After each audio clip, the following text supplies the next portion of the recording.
Hello everybody, welcome to part 3 of these videos about playing with status in horror films. In this video I'm going to talk about the dual personalities I found myself battling with when acting in horror films. These are the morally good and the scared, the morally bad and the scary, the victim and the villain basically. As I've said in the previous videos in this 3-part series, the victim is typically a low status character whilst the villain is typically a high status character. However, these roles are not so distinct when you think about it. Sometimes those playing the victim are actually the villain, and likewise sometimes those playing the villain, when you analyse it, are actually a victim, as I'm going to show you now.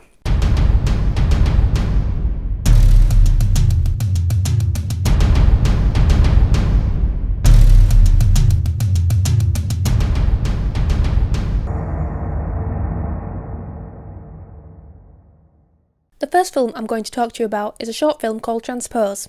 It's a really good example of playing two characters, victim and villain, simultaneously. It's a psychological thriller, and I play a character who has a phobia of her own reflection. She is forced to confront this fear in a hypnotised state. This is done by way of a suspicious scientific experiment carried out by a mad scientist.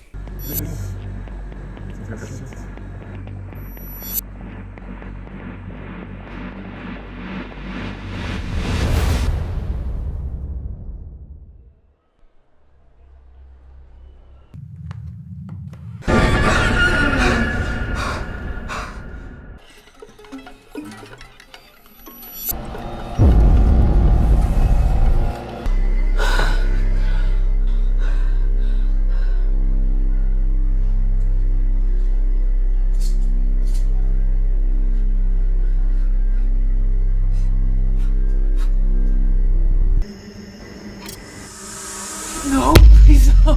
My character is essentially a volunteer for an experiment that is testing out a new treatment for phobias. The guy next to her in the laboratory, undergoing the same experimental treatment, dies during the experiment. So she wakes from her hypnotised state, having confronted her own fear, to find that the guy next to her has died. The film ends with this mad scientist character not wanting her to reveal to the world the death she has witnessed in this experimental procedure. How he actually stops her doing this is anyone's guess. The film ends on this cliffhanger. This character is all about playing different levels of fear. There's the suspension, tension and confusion about unfamiliar situations. And there's a terror of being confronted by her own reflection. And then there's the immediate danger the scientist puts her in. There isn't actually a clear distinction between the victims and villains in this film. First, there's her own reflection that acts as the evil other terrorising her. She's scared of this, and in this one moment, I play both the victim and the villain. The victim and the monster.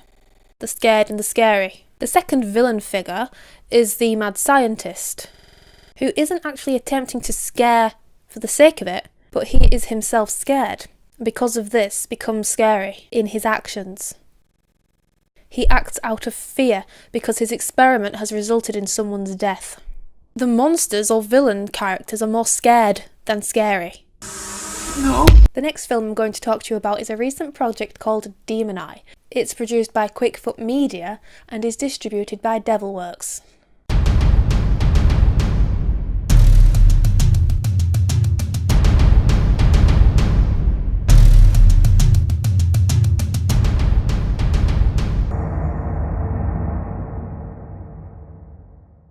Demon Eye is a feature-length film which will be coming out in America this year.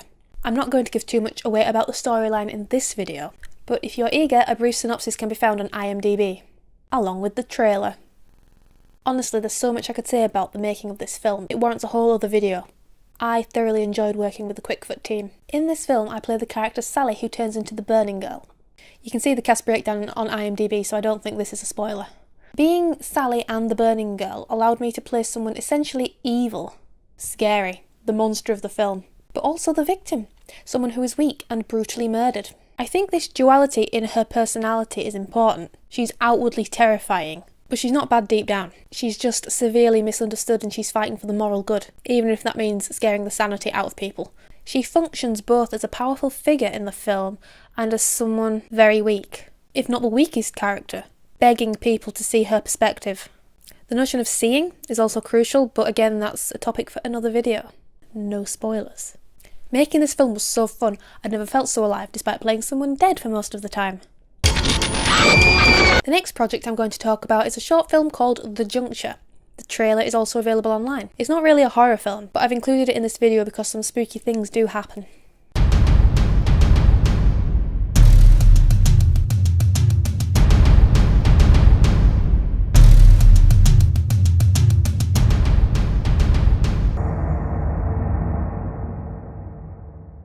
This film is a thriller about the course of time. I play an embodiment of the present.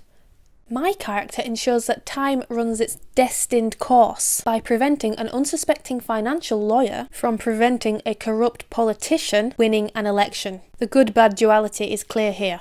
It's not really in anyone's interest that the corrupt politician should win the election. However, in this film, if he doesn't win, the consequences are much worse. My character is portrayed at first as this almost evil force stopping the protagonist from carrying out his goals. However, towards the end of the film, we learn that my character is not that bad, but just supporting another outcome that is the lesser of two evils.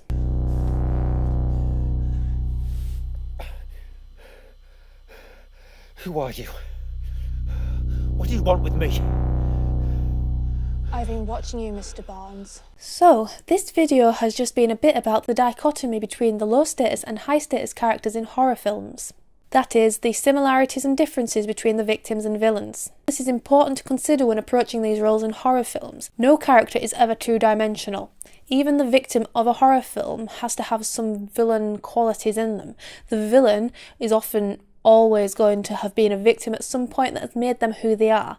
I could list a plethora of examples in existing horror films, but that's something that I should probably do in another video. If you have any questions or requests for topics that you'd like me to talk more about, then please feel free to leave a comment down below.